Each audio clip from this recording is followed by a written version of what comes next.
O sea, lo que te voy a decir puede causar un poco de molestia con la gente que no le va a la América y sabemos que hay mucho antiamericanismo. Pero te lo digo de verdad y de corazón, hay una enorme, pero enorme diferencia entre el América y muchos otros equipos. Yo te puedo asegurar que te vas a dar cuenta que la cantidad de futbolistas que tienen 35 años es muy pequeña. Sí, sí. Muy, muy pequeña. ¿Por qué? Porque ya no, ya es muy complicado. Y esa parte es entendible, ¿no? Yo siempre he dicho que el futbolista vive en la isla de la fantasía, porque tienes fama, tienes de alguna manera una posición económica buena, y cuando dejas de jugar, todo eso se acaba. Y si no hay alguien que te ayude a poner los pies en la tierra, te vas para otros lados y obviamente terminas en que tu carrera no prospere como tendría que haberlo hecho. Cancha de pasto sintético Fulvito 5 Coatzacoalcos. Agencia Creativa Dixine presenta. El fútbol no solo se juega en una cancha, también se juega en los sueños, se juega en el barrio, se juega en la colonia, en el recreo, en la escuela, y desde ahí parte el sueño de cualquier niño, de cualquier adolescente. Y el día de hoy, en un episodio más del Juego del Éxito, tengo un invitadazo que yo sé que pasó por ahí, nacido en 1968 en Coatzacoalcos, Veracruz, tuvo la buena fortuna de probar las mieles del estrellato en el fútbol, jugando en uno de los máximos referentes del fútbol mexicano, y sí, lo voy a decir porque yo le voy a ese equipo, las Águilas del América. Así que sin más preámbulo, mi buen Lalo Córdoba, bienvenido al Juego del Éxito. ¿Cómo Muchas estás? gracias por la invitación, todo bien. Pues hasta que pudimos llevar a cabo esta entrevista después de tanto aplazarlo, nuevamente bienvenido. Y para ir entrando en materia, pues llévanos un poco de la mano en la historia, cómo te vas metiendo en esto del fútbol, porque digo, con la edad que digo, el año de nacimiento que tienes, pues tú fuiste una de esas personas, ese niño que empezó en el barrio, ¿no? Jugando el fútbol. Mira, como tú bien decías, bueno, yo nací hace 57 años aquí en la ciudad de Coatzacoalcos. Y como todos, yo creo que difícilmente habrá algún futbolista que haya iniciado siempre en canchitas de pasto y en clubes muy importantes. Yo creo que la gran mayoría lo hicimos como me tocó a mí. Aquí yo creo que todos deben recordar a la famosa mini cancha. Claro. Y yo inicié ahí, desde muy niño. Yo empecé por ahí de los 4 o 5 años a jugar. Por supuesto que para mí, si estaba empastada o no estaba empastada, no me importaba. El chiste era ir a jugar, ¿no? Los fines de semana. Digo, a esa edad lo empiezas a hacer también para tener una actividad deportiva, ¿no? O ya tenías pensado que sí querías. Yo creo que a esa edad no tienes una idea de lo que pueda suceder, ¿no?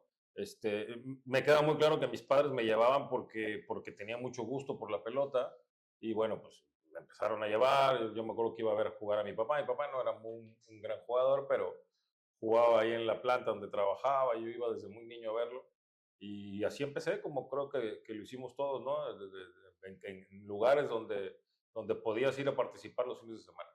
¿Recuerdas esa parte o ese sueño cuando dijo Lalo Córdoba, pues sí, de aquí soy, le voy a echar más ganas para ir trascendiendo y llegar a jugar profesional? Sí, debo confesar que nunca fui muy asiduo a la escuela, por este gusto que tenía por el fútbol. Y llegó un momento en que yo empecé a descuidar mucho la escuela precisamente por el fútbol. Y entonces mis papás, en mi locura de querer jugar, aceptaron darme la posibilidad de irme a los 13 años. Era yo muy niño. La verdad es que respeto mucho lo que hicieron mis papás, porque desprenderte de un hijo a esa edad está muy difícil. Y me fui a la Ciudad de México, a la Escuelita del América. En la escuela no tienes que tener el talento para entrar. En la escuela se paga, ¿no? Sí, claro. Como un colegio normal. Y bueno, pues yo empecé a participar en mi categoría, y empecé a tener la posibilidad de ser seleccionado de mi categoría. Y bueno, pues la vida me fue llevando y dándome oportunidades de subir y ascender en categorías hasta llegar al máximo circuito. ¿Cuáles fueron esos obstáculos que se encontró Lalo? Digo, ya estar en México pues ya es ganancia, pero pues luego el mantenerte, ¿cuáles fueron esos obstáculos que te encontraste en tu estadía? Para empezar, yo tenía una vida de alguna manera privilegiada aquí. Vivía con mis padres, tenía comida, tenía todo.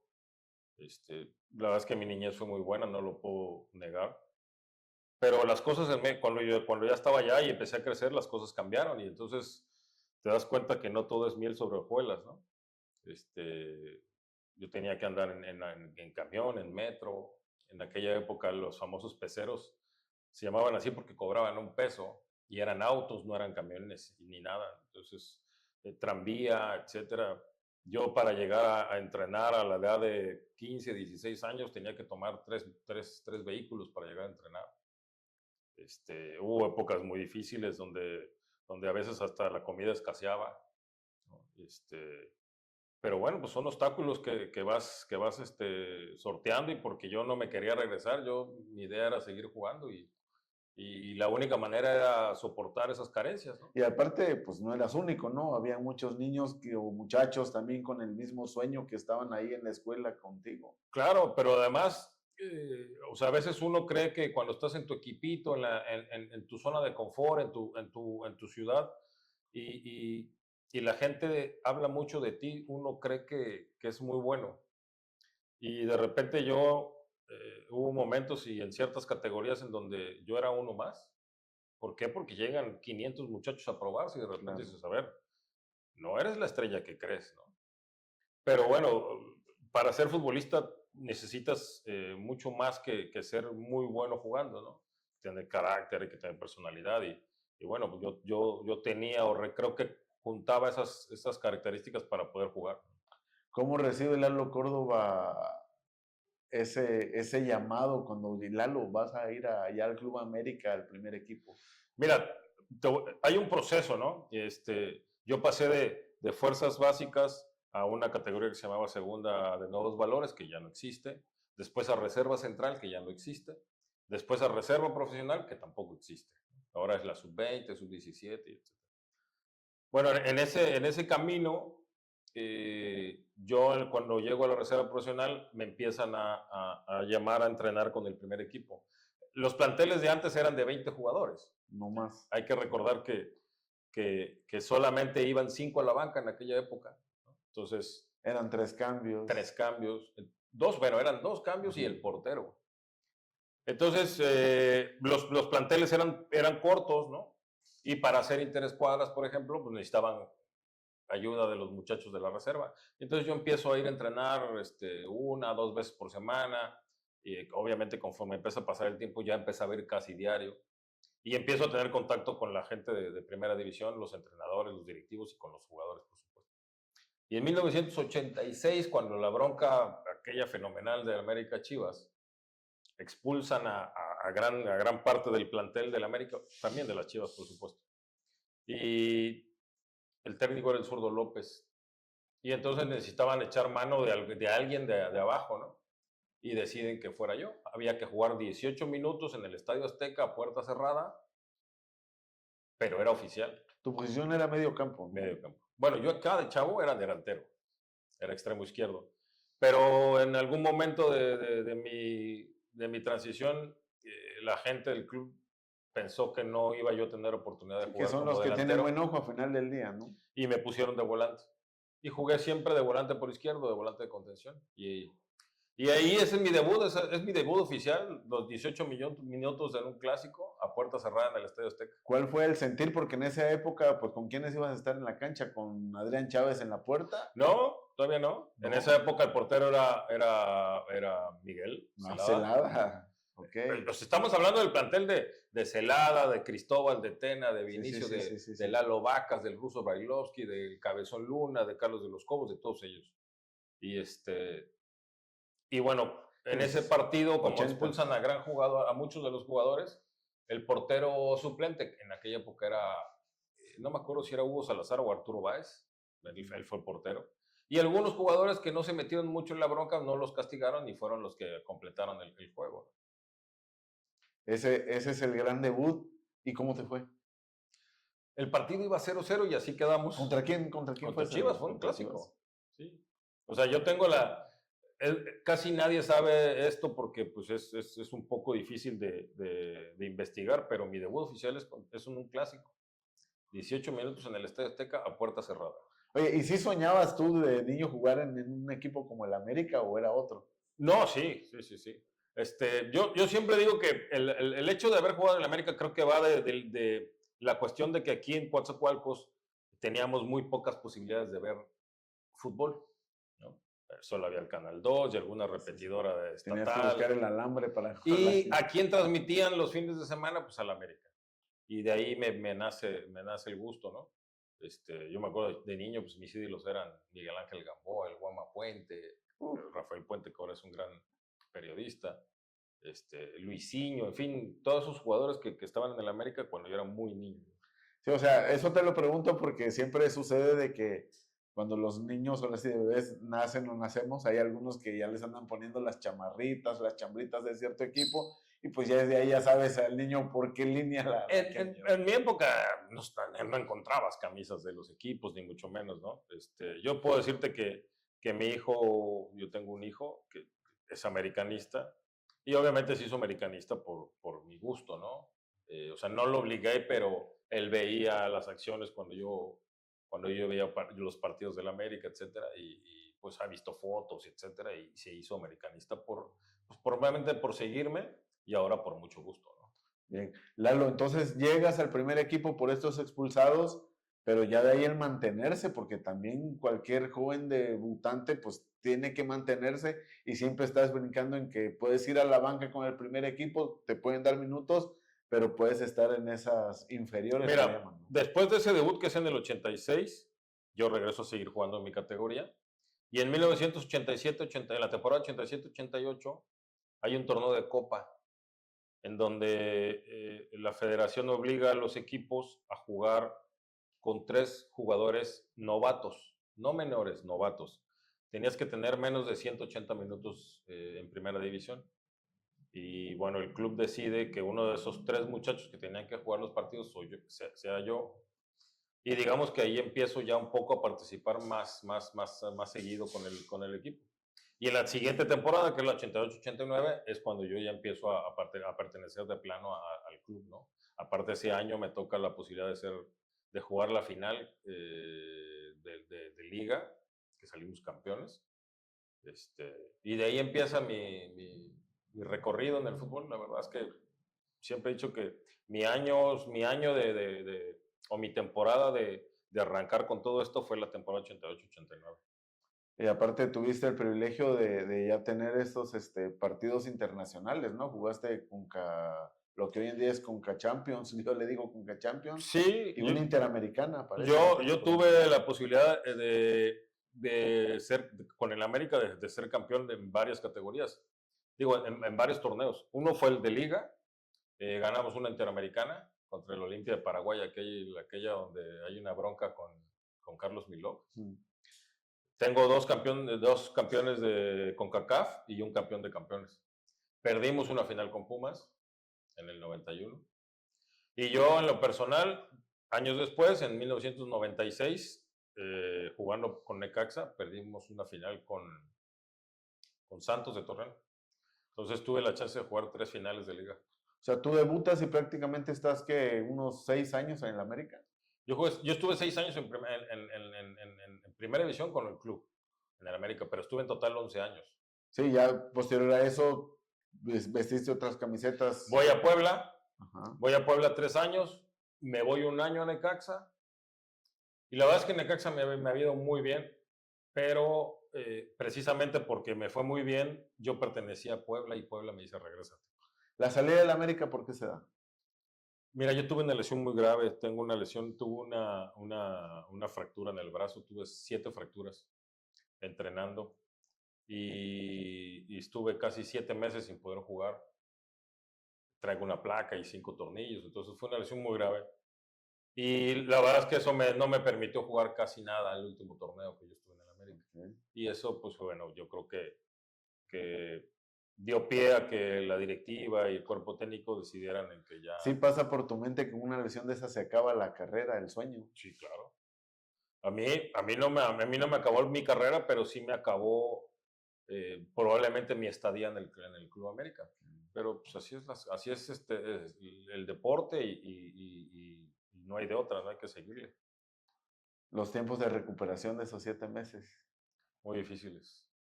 Pasé casi 3 meses sin poder mover los dedos porque los huesos se me incrustaron en nervios y tendones y era muy difícil. La verdad es que yo pensé en algún momento que mi brazo iba a quedar pues un poco inutilizado.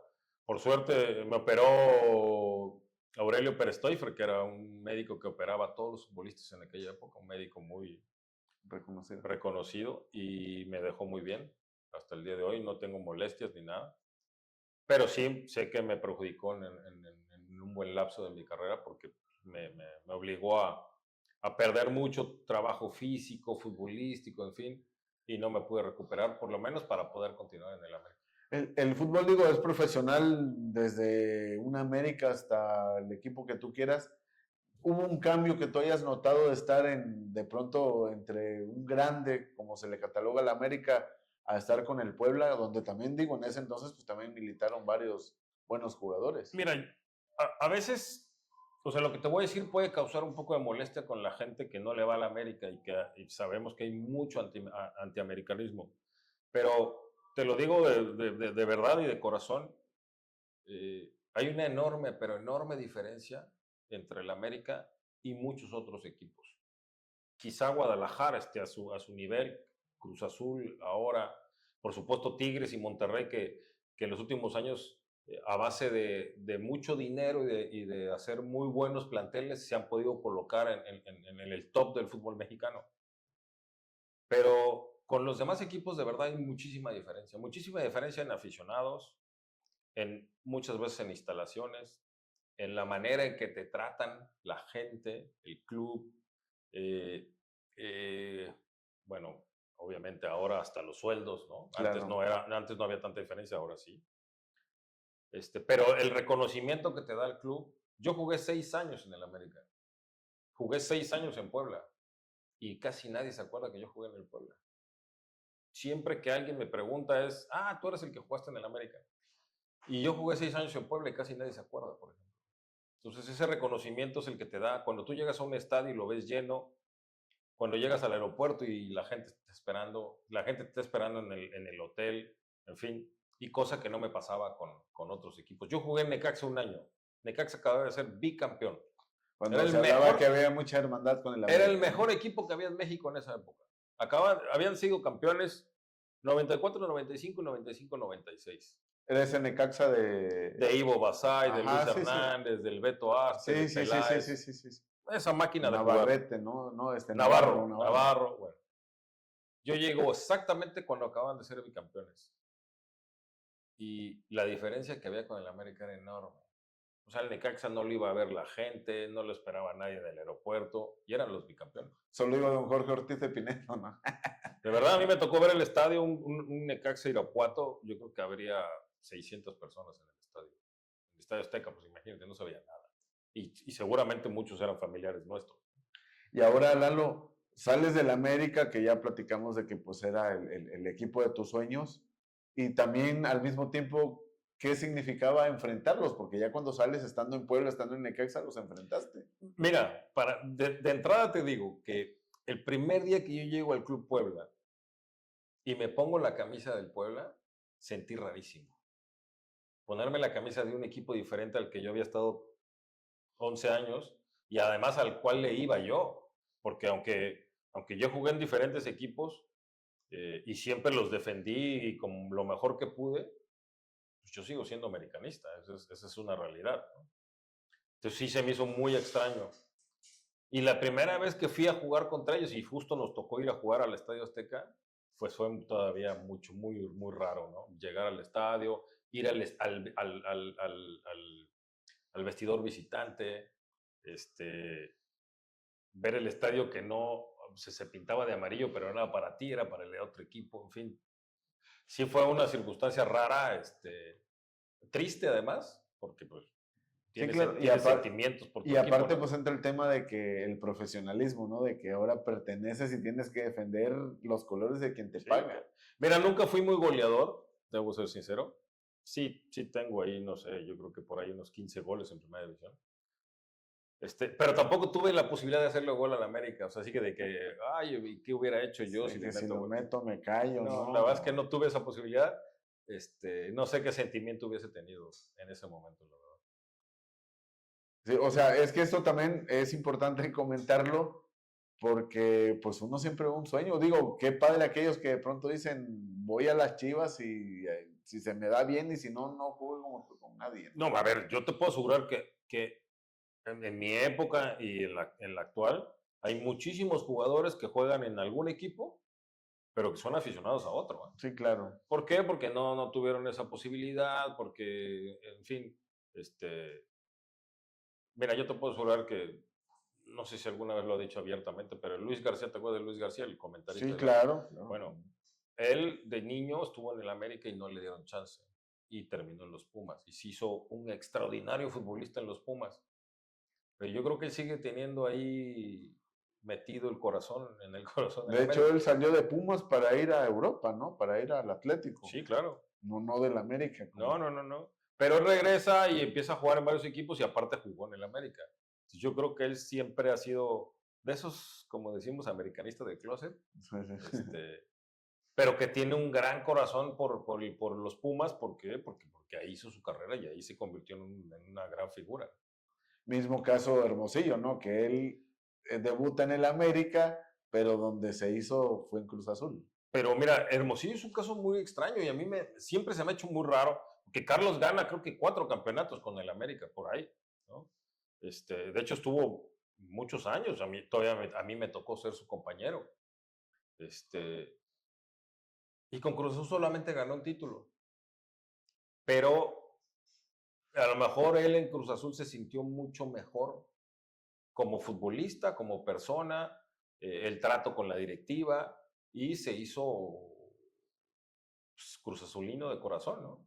Es un caso también especial porque él tuvo sus inicios y largos en el América y además con mucho reconocimiento y sin embargo terminó siendo pues seguidor de Cruz Azul. ¿Cómo es, Lalo, compartir la cancha, el vestidor, los viajes, pues con ahora sí que con esos cracks que mencionaste tú, con los que te topaste allá en el primer equipo? Las estrellas siempre, porque siempre hay estrellas en el equipo, ¿no? Y de pronto uno se sentirá quizá como bicho raro, como se dice, no sé si fue tu Mira, caso. al principio es difícil cuando eres joven porque, bueno, ahorita ya no se usa así, pero antes sí había mucho respeto por los jugadores de jerarquía y se les tenía que hablar con mucho respeto y respetando lo que eran como futbolistas, ¿no? Ganarse un puesto era muy difícil, los jugadores cuidaban mucho sus lugares, pero ya que empiezas y que ya te acomodas y empiezas a pertenecer al equipo, pues todo se vuelve normal, ¿no? Una familia, como se dice. Mira, yo te puedo decir una cosa, yo tenía muy pocos amigos fuera del fútbol, porque llegas a tener tanta convivencia con los futbolistas que terminas unido a ellos, ¿no? Recuerda que el futbolista entrena todos los días, a veces tenemos días de descanso, sí, es indudable, pero es todos los días con las mismas personas, viajas con las mismas personas, duermes con las mismas personas, son muchas y muchas horas durante toda tu vida de estar con los mismos, entonces se vuelven a crear una especie de familia, ¿no? Pero además es muy divertido. De verdad es que uno la pasa muy bien. A la hora de entrenar hay que entrenar muy duro y muy fuerte, es muy extenuante. Pero fuera de eso, la verdad es que la convivencia es muy simpática. Yo tenía muy buenas amistades en el fútbol. Que luego se pierden porque cuando uno termina de jugar, cada uno jala para Sí, sus lados, claro. ¿no? Y entonces las distancias no permiten seguir con esa amistad. Pero yo la verdad es que Y es que aparte en tu época eran torneos largos y pues diciembre tenías que pasarlo más con ellos que hubo más en el club que no con tu teníamos familia, ¿no? nosotros nada. O sea, yo en diciembre nunca pude venir a ver a mis papás, por ejemplo. No, nosotros no teníamos días libres. Siempre concentrado con el equipo. A nosotros nos daban el día 25 y el día primero. Nada Pero más. allá, o sea, no para viajar hasta Coatzacoalcos. A ver, tú entrenas el 24 en la mañana. Si te quieres ir a tu casa rapidísimo y regresarte al otro día, pues es tu problema. Pero era muy difícil. Con el Zurdo López algunas veces entrenamos hasta doble, un día antes, entonces no se podía. La verdad es que era difícil. Ese es Sí, era estricto el maestro. ese es uno de los temas que luego la gente solamente habla de, ay, los futbolistas son privilegiados y ganan mucho dinero y tienen esto y mujeres y carros y casas. Pero hay muchos sacrificios, muchísimos. Yo te puedo decir que en lo personal me pasé muchísimos años sin pasar navidades con mis padres, cumpleaños, Día de la Madre, Día del Padre. Yo tengo una anécdota personal. Mi hijo nació un jueves. Yo había jugado un miércoles, estábamos en liguilla, yo jugaba en Puebla. Mi hijo nació un jueves al mediodía. Yo me tuve que regresar el viernes tempranito porque volábamos a jugar a León. Y yo regresé por mi hijo hasta el domingo para sacarlo del hospital. Uf. Entonces, esos sacrificios son los que a veces la gente no ve. Y el lunes otra vez a regresarte a la cumpleaños de tus hijos sin poder verlos, cumpleaños de tu esposa, en fin, hay muchas cosas. Sí, las que... La entrada de la escuela, la graduación, que si va a salir en algún festival. Hay muchas cosas que yo siempre traté de hacer el esfuerzo de estar en todo lo que pudiese con mi hijo porque era una cuestión personal que a mí me gustaba, ¿no? Pero a veces no se puede, es complicado. Y la familia lo empieza a entender, creo que te acostumbras, tanto tú como ellos, y buscar tiempos de calidad cuando los tienes, ¿no? Nada más. Regresando al tema de tu estadía en Puebla, ya cuando llegas ahí, ¿qué año era? ¿96? Llego 94. 94.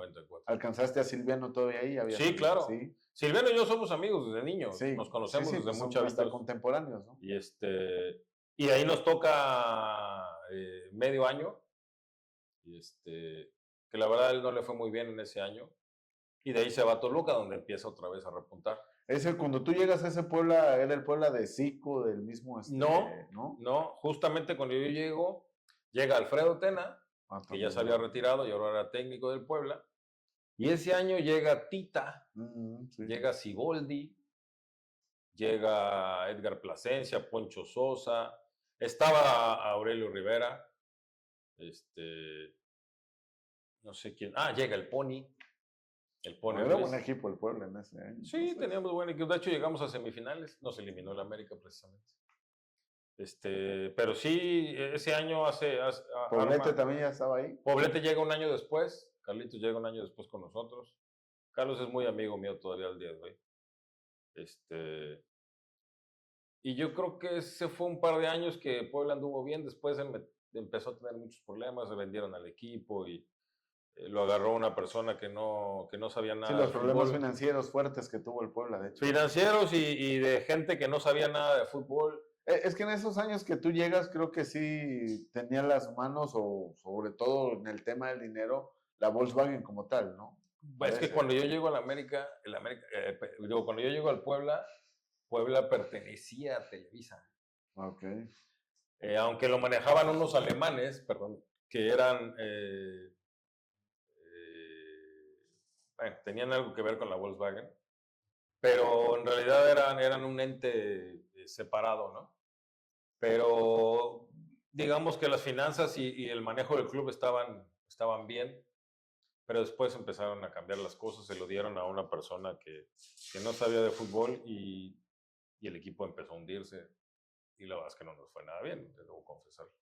Bueno, y es que, como bien comentábamos también al principio, todo el mundo te identifica de que jugaste en la América, pero vestiste otras playeras y pues yo sé que también estuviste en Chiapas. No sé si primero en Chiapas y luego en Veracruz o cómo. A ver, yo estuve en Puebla, luego en Necaxa y luego otra vez Puebla. Y de ahí me voy un año a jugar a Veracruz, que estaba en ascenso. La verdad es que me fue muy bien, aunque no pudimos ascender.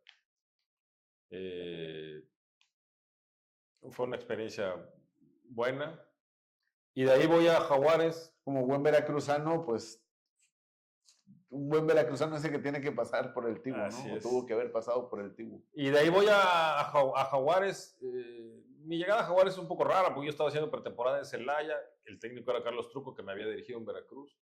Pero yo pertenecía en división de ascenso. No, Celaya en primera división. Ya en primera división. Pero yo pertenecía al grupo Pegaso en aquella época. Mi carta pertenecía al grupo Pegaso. Oye, pero espérate, ¿era ese Celaya cuando ya Hugo Sánchez y vino? No. ¿No te tocó esa fortuna? No, ese fue antes. Ok. O sea, a mí sí me tocó jugar contra ellos. Ok. Contra Mitchell, contra Botragueño y todos ellos. Y yo entrenando en Celaya, me hablan y me dicen que me presente en Chiapas. Bueno, no en Chiapas, que me presenten en la Ciudad de México, en el Centro de Alto Rendimiento, porque van a hacer un equipo para Chiapas. Todavía no tenía ni nombre. Y ahí me presento y empezamos a entrenar. Y la verdad es que se armó un equipo muy simpático. Nosotros decíamos que no ganábamos mucho, pero nos divertíamos mucho. Y era un equipo, armabas la cáscara en la escuela, ¿no? Era un equipo de gente ya muy adulta, casi todos mayores de 30 años. Alan Cruz, Joaquín del Olmo, Ricardo Cadena, Yegros, Glaría. Que iban en la última etapa. Ya íbamos todos hacia... yo tenía ya 33, casi 34 años, y todos ellos estaban más o menos en esa edad. La verdad es que siempre presumo que yo soy uno de los pioneros de Jaguares. Jugué el primer partido en la historia de Jaguares. De hecho, lo jugamos en el Estadio Azul, porque el Víctor Manuel Reina todavía no estaba en condiciones. Y lo jugamos contra Tigres ahí en el Estadio Azul. Fue el año que llegó Lucio Filomeno, que después se hizo muy famoso. De esos argentinos. Aunque a Jaguares se le conoce mucho por la época de Cabañas. Sí, de Didi, Pereira. De ellos, pero ese no es el primer Jaguares. Hubo un Jaguares anterior, que Mira, es el nuestro. Ahorita tú lo estás contando y yo me vengo enterando, porque yo creía eso que estás diciendo. El primer Jaguares es el nuestro, el que te acabo de decir, de todos esos jugadores, ese es el primer Jaguares. ¿Y ese también estaba en primera división? Sí, claro, por supuesto. Mira. Nos tocó jugar contra todos los equipos de primera división.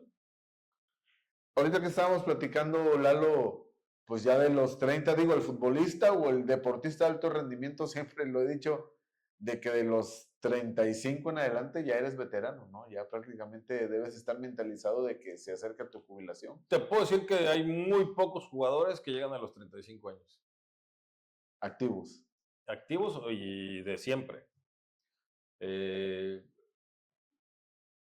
Una es los directivos y entrenadores te empiezan a hacer a un costado.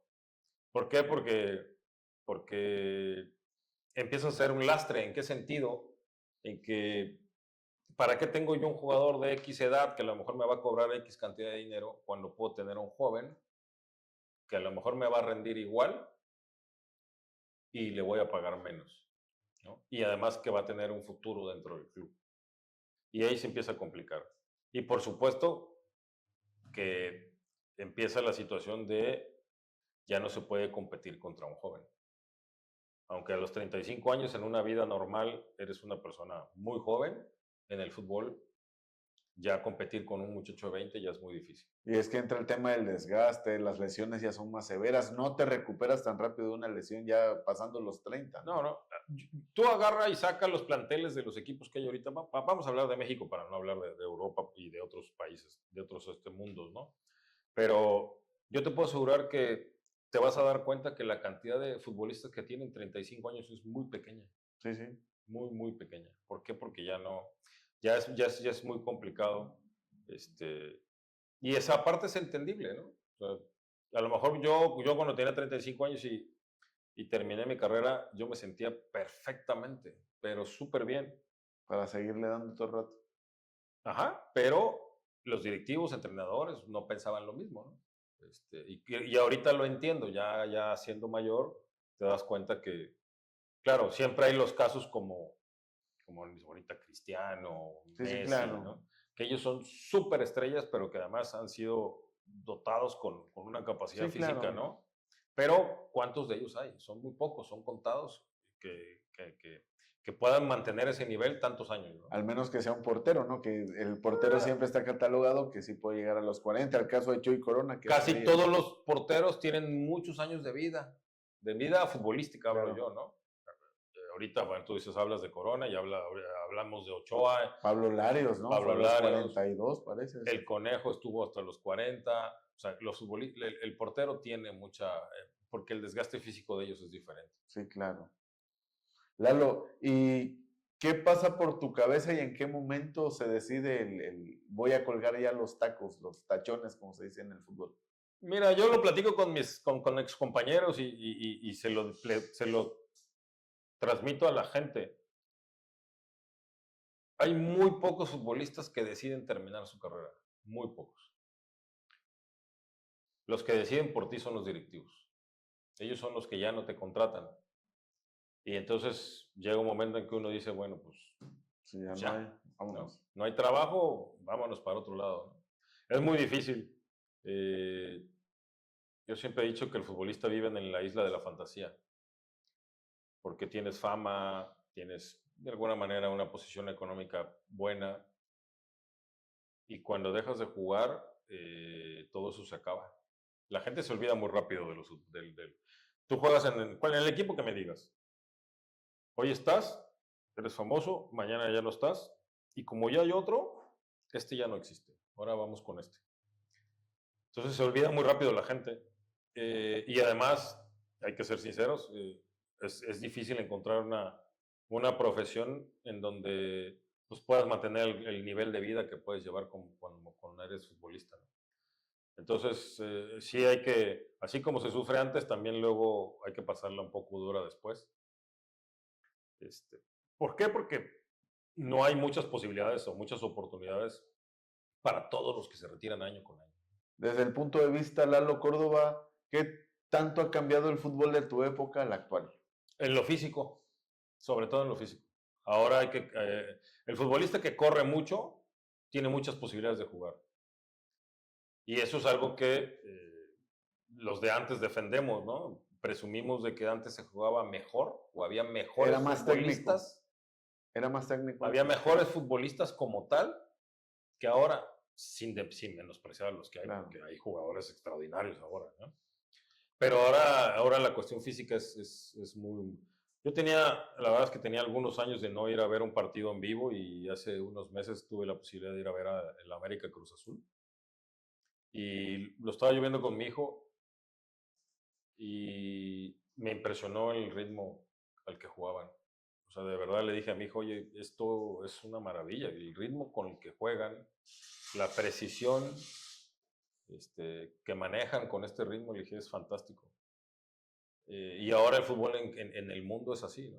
Pero yo creo que no nada más el fútbol, cualquier deporte. Tú ves ahora el voleibol, por ejemplo, y yo no entiendo cómo pueden jugar tan rápido y pegar tan fuerte y que tengan la posibilidad de levantar la pelota.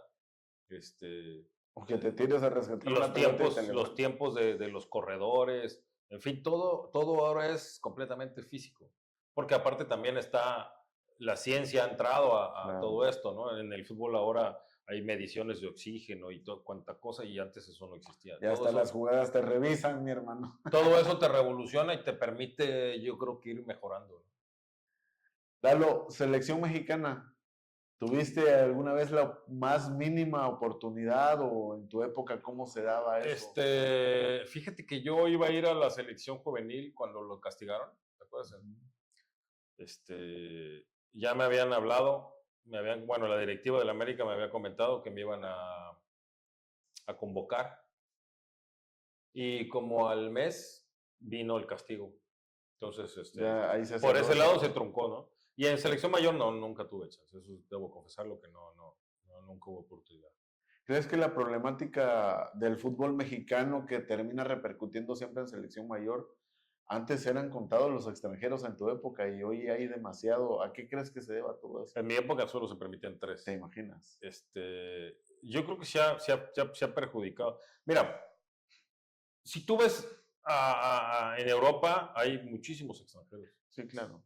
Muchísimos extranjeros, ¿en qué sentido? En que como es una comunidad europea, pues pertenecen a un círculo que no los manejan como extranjeros, ¿no? Pero al final son no nacidos en tu país. Aquí la cuestión, y yo creo que no habría problema en México, si por lo menos el 80% de los extranjeros que tú trajeras fueran de muy buen nivel. O sea, si tú no vas a poner a un mexicano para poner a un extranjero, ese extranjero tiene que ser de verdad mucho mejor que el mexicano. Si no, entonces mejor darle la oportunidad al mexicano. Porque yo creo que sí ha llegado un momento que ha perjudicado. Y cosa que no hacen los equipos europeos, ¿no? Tú ves al Madrid lleno de jugadores de cualquier lugar del mundo y todos son de primer nivel, ¿no? Si nada más llenaran por llenar para no darle chance a los españoles, pues seguramente no tendrían esa grandeza que tiene el Madrid o cualquier otro equipo importante de Europa, ¿no? Entonces, si traes extranjeros de gran nivel, que ahorita, por ejemplo, hay muy buenos, Claro. debo confesarte que Monterrey, por ejemplo, acaba de ser un equipazo. Sí. Toluca tiene muy buenos extranjeros. El América tiene muy buenos extranjeros. Entonces, si traes a extranjeros de buen nivel, por ejemplo, si todos los años quieres traer a alguien como Guiñac, tráelo, ¿no? Sí, claro. Pero mientras no solamente cubras plazas por cubrir, yo creo que ahí tendríamos problemas. Y todo viene mucho en negocios de promotores Claro. y de gente que le hace daño al fútbol, ¿no? Y ahorita que tocas ese tema, pues también es importante mencionarlo, aprovechando tu estadía acá y que tú ya estuviste, repito, de ese lado, el muchacho que de pronto lo ve un visor, y yo siempre he dicho, pues piensa que ya está del otro lado, ¿no? Como que hoy te llaman a tus 15, 16 años y ya los muchachos hoy en día siento que parece que ya el próximo fin de semana van a estar en un primer equipo del equipo que tú digas, ¿no? Ese es un tema difícil porque hay gente que se dedica a conseguir visorías y todo este tipo de cosas que muchas veces son mentira.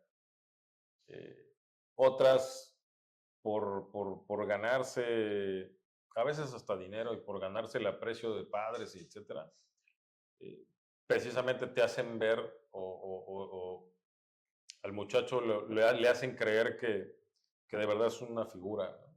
Y que va a triunfar inmediatamente. Y es muy difícil. Yo creo que los padres tendríamos que tener, lo que te voy a decir parece chistoso, pero a veces los papás, sobre todo los papás, creo que ni siquiera tendríamos que ir a ver jugar a nuestros hijos. Porque nos entra esa pasión y ese rubro de pensar que nuestro hijo es muy bueno, Claro. o es el mejor, y lo forzamos a veces o le metemos una presión al niño que no vale la pena, al entrenador, a los mismos compañeros. Entonces yo creo que los papás cuando van a ver a sus hijos deben permanecer en silencio, sí apoyar en el sentido de Vamos, tú puedes, ¿no? Exactamente, de incitarlos a hacer lo mejor posible, pero sin presionarlos demasiado. Sí, porque luego pasa que hasta un padre de familia se engancha y ya se quiere bajar a armar ahí. No, bueno, eso a mí la verdad me parece una ridiculez y algo muy triste que existe y existe mucho. Claro. ¿No? El deporte, mira, yo ahorita juego ahí en la Liga de Veteranos y me da mucha risa, y siempre lo comento, que ya a nuestra edad me da mucha risa que lleguen a jugar y siempre quieren pelear. Hay discusiones con los rivales, hay discusiones con el árbitro. Oye, pues si se supone que vienen a relajarse, Sí, ¿no? claro. Un sabadito tranquilo, Sí. después a tomar una cervecita. Y en el partido se la pasan peleando y buscando bronca. Yo digo, no vale la pena. Pero si así somos como adultos, pues imagínate como Sí, claro. cuando vas a apoyar a tu hijo, es la misma situación. Entonces, yo creo que ahí los padres tenemos que ser un poco más inteligentes para manejarlo mejor. Fíjate que yo tengo un dicho de que muchos son los talentos y pocos los elegidos, porque realmente si tú te paras en una cancha, no sé, al Dupor aquí en Cuaxa, un fin de semana que juegan todas las categorías infantiles, juveniles, pues yo puedo asegurar que podríamos encontrar más de 15, de 20 buenos, ¿no? Pero ese es el detalle, que ya los elegidos para llegar, yo creo, no sé si estás de acuerdo, que la elección va desde la personalidad del mismo muchacho, ¿no? Mira, hay dos temas. Uno, talento hay en todos lados. Eso te lo puedo asegurar. Si tú te vas ciudad por ciudad en este país, te vas a encontrar a alguien que digas, este juega. Pero bueno, para poder lograr eso tendrías que ir precisamente ciudad por ciudad, ¿no? Entonces hay muchos talentos que se quedan ahí porque nadie los ve o nadie les da esa oportunidad. Ahora, de los que a lo mejor a veces tienen esa oportunidad, la gran mayoría no llega. ¿Por qué? Porque no nada más, te decía yo, no nada más se trata de saber jugar fútbol. Yo tuve compañeros en la reserva central, en la reserva profesional, que decían, no, yo no me voy a quedar el fin de semana encerrado, ni voy a estar viajando todos los fines de semana, yo me voy a la fiesta y mi novia y no sé qué. Entonces, hay otras cuestiones que te jalan hacia otros lados que no te permiten llegar ahí, ¿no? La cuestión de la fiesta y de la tomada, disciplina al final del día, ¿no? Le hace mucho daño a muchos deportistas, a los jóvenes en general, ¿no? Yo creo que si tú te metes a un deporte y un deporte hacerlo, si no eres profesional, pero sí por lo menos tomarlo con mucha seriedad, pues te va a llevar a alejarte un poco del vicio y de las malas compañías. Ayudado siempre con los papás. Los padres yo creo que tienen que tener mucho cuidado con los hijos en la época actual, y tratar de incitarlos a que hagan deporte y a que se alejen de las calles, ¿no? ¿Te imaginas? Lalo, me voy a regresar un poquito, que yo siempre he querido preguntárselo a alguien que pudo jugar algún deporte profesional como tú. ¿Qué sientes cuando tienes ese primer sueldo como profesional? O sea, ¿no te volviste loco? ¿Qué pensaste? ¿Te empezaste a comprar cosas que soñabas quizá de niño y no podías? Bueno, sí tienes que, a ver, sí es difícil, no es un tema tan sencillo. Digo, a mí en lo personal, la verdad es que mi primer sueldo en primera división no fue una gran locura, entonces tampoco era como para volverme loco, pero sí me dio la posibilidad de comprarme cositas, ¿no? Cuando ya de repente has pasado un poco de penurias en algunas cosas, pues sí empiezas a tener, ir a un restaurante bueno, ¿no? Me acuerdo que yo me compré, al segundo año de jugar, me compré mi primer coche. De hecho, tengo una anécdota, tengo hasta una foto del recibo de... ¿Qué coche te compraste? Me compré un Topaz Ah, y pagué 12 millones de pesos de enganche.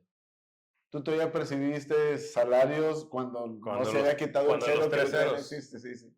Pues imagínate, yo pagué 12 millones de pesos de enganche. Que ahorita cada vez que veo el recibo me da mucha risa, ¿no? Para los jóvenes es complicado. La época actual es muy difícil para los jóvenes por los sueldos que reciben. Es mucho dinero lo que se gana, demasiado, mucho dinero. Y si no hay alguien que te ayude a poner los pies en la tierra, te vas para otros lados y obviamente terminas en que tu carrera no prospere como tendría que haberlo hecho. Muy bien. Lalo, ya vamos a ir cerrando y quisiera preguntarte ¿qué le podría decir Lalo Córdoba al güerito de 4 años que empezó jugando fútbol en Coatzacoalcos para poder hacer algo más en el fútbol? Mira, yo creo que siempre que, no nada más al que quiere jugar fútbol, a cualquier persona, ¿no? Que busque su sueño, pero siempre hay que ser muy realistas y a veces hay que entender también qué tipo de sueño tienes, ¿no? Yo creo que ahí entra mucho también los padres. pero siempre tratar y nunca quedarte con la idea de que no puedo, ¿no? Siempre pensar en que sí puedes y que en algún momento va a haber esa posibilidad de poder lograrlo. Yo siempre me he sentido un privilegiado porque difícilmente la gente logra sus sueños, ¿no? Yo no sé, yo dudo mucho que los arquitectos, los ingenieros, los doctores, no sé, a los 6, 7 años hayan dicho, perdón, voy a ser ingeniero. No creo, ¿no? Y yo a esa edad sí decía que quería ser futbolista y tuve la posibilidad de lograr mi sueño. Entonces, si hay gente que lo puede lograr, ¿por qué no puedes ser tú? ¿No? Claro. Pero además que no importa el lugar donde seas, ¿no? Porque a veces dices, oye, es que yo vivo en tal pueblito o este muchacho vive en... Pues así hemos salido todos. Yo, a ver, Coatzacoalcos ahorita es una ciudad importante, con un puerto que a nivel nacional lo hace grande, con industria, etcétera. Pero Coatzacoalcos hace 50 años Sí, era claro. un lugar muy chiquito, un lugar al que nadie sabía nada, ¿no? Y sin embargo, bueno, de aquí salimos dos, en aquella época, ¿no? Digo, después, ahorita apareció La Palmera, Ajá, claro. pero sí se puede, o sea, y no importa dónde juegues, nosotros jugábamos en tierras de arena, en canchas de arena, perdón, y bueno, tuvimos la oportunidad de terminar jugando en estadios fantásticos. Pues siempre los sueños están ahí y hay que ir a buscarlos. Si hubieses tenido la oportunidad de jugar otro deporte, ¿cuál hubiese sido? Híjole, ahorita te diría que jugar tenis, Ok. pero en aquella época no tenía Sí, más que jugar claro. fútbol, pero el tenis me gusta mucho, mucho, mucho. En eso, es que en esos ratos luego de esparcimiento que tienen en primera división, pueden ir a practicar otros deportes. Yo no lo hacía mucho, juego bastante bien ping-pong, creo. Porque sí teníamos ahí de repente interacciones en una mesa que teníamos en el club. Me gusta el boliche, me gusta, cuando tengo posibilidad de ir a jugar lo hago. Pero en sí practicar un deporte, en aquella época pensar en otro deporte, no. Yo corría motos de niño Ok. con mi hermano, pero mi papá llegó un momento que nos dijo, bueno, no puedo con las dos cosas que quieren. Yo le dije, no, yo quiero jugar fútbol y se acabó. Lalo, y aparte llega el retiro y también tú tienes carnet de director técnico, Tengo ¿verdad? 3 módulos, no terminé. Ah, ok. Pero sí estuve un buen rato tratando de hacerlo. Y me dediqué he tenido la posibilidad de trabajar en Televisa Puebla. Aquí tuve un programa en TV Azteca, Ok. a lo mejor lo conocen, con Leo Mortea. Sí, claro, cómo no. Y trabajé en la radio en Veracruz, en la XEU.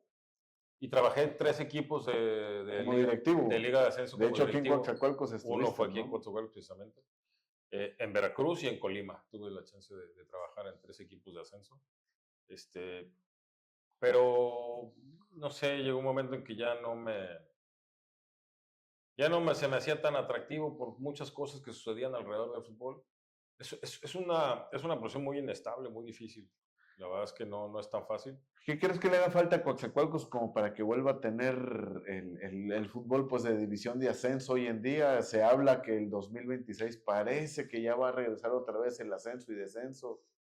Y Bueno, a Coatzacoalcos pueda Coatzacoalcos estar. primero necesitaría infraestructura. No tenemos una cancha con digamos que con las instalaciones necesarias para que un equipo de Liga de Ascenso tenga cabida, ¿no? Eso yo creo que sería lo principal, porque el estadio que tenemos, que es el Hernández Ochoa, no cumple para nada con los requisitos que necesita la federación. Entonces yo creo que por ahí tendríamos que empezar, ¿no? Y pues obviamente tendríamos que necesitar el apoyo de las autoridades y Claro. de empresarios que estén decididos a tener pues el gusto por un equipo, ¿no? Te agradezco el que hayas compartido parte de tu trayectoria y ahora sí, para finalizar, si tuvieras que resumir en una sola palabra esa trayectoria que ya nos compartiste, en una sola palabra, ¿cómo le llamarías? Mira, yo tengo, estamos haciendo unas charlas técnicas, clínicas, deportivas ahí, unos compañeros y yo. Y siempre mi lema en el inicio de mi charla es la vida de un campeón.